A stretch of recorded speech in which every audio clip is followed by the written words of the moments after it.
Hi, my name is Bethany. My story takes place in Grand Rapids, Michigan. I just recently went through a divorce, and I have gone through many more things in my divorce. Through the process, I have realized that I have had a very unhealthy relationship with my parents that led to a lot of the mental, um, what's the word I'm looking for? The mental processes maybe that I used to enter in the marriage that wasn't stable. I learned that I wasn't relating to other people in the proper way. And so through this process that I have been in, the story starts. I'm losing my story a little bit. So my story starts with waking up one day and realizing that the way that I wanted to live my life did not match the way I was currently living my life. That's not a great place to start. That's fine. So I took a few stocks, looked at what I wanted, looked at where I was at, did a few things. First thing, went to my doctor. I wasn't sleeping. I had anxiety. I had insomnia. Doctor, super great. Dr. Garrett, amen to you. Talk to you. I was on a medication. The medication took my tolerance from A to B.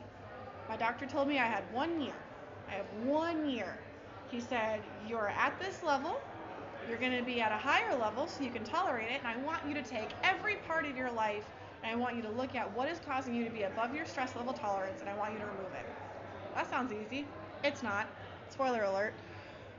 So I went through my life and I slowly peeled away all of the layers of my life that were causing me anxiety. And 1 year later, I am sitting here, almost exactly 1 year later, I'm actually going through, they call it physical withdrawal because I went off too quickly. And my life has changed drastically. I ended up divorcing my husband. I ended up becoming extremely authentic with my parents. I ended up saying, this is what hurts me. This is what I don't like. This is how I want to communicate. This is how I don't want to communicate. I ended up losing the entire support of my parents as I was divorcing my husband. I found out that my niece committed suicide, a woman with whom I could have spoken about my previous struggle with suicide, but I didn't because I felt so closed off from everyone.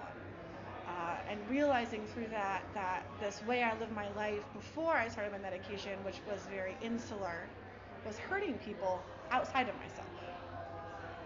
I went through my life and I peeled back more. I lost my best friend. My best friend was actually in an abusive relationship.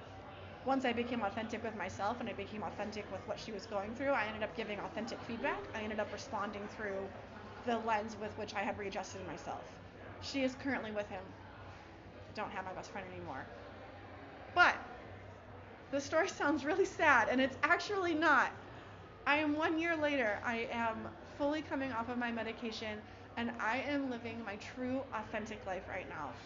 I have learned that the way that I initiate relationships needs to be strong. I've learned that the way in which I start things needs to come from a place of like myself and a place of love and authenticity.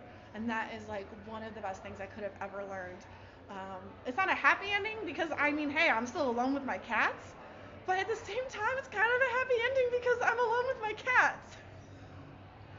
So I dig it.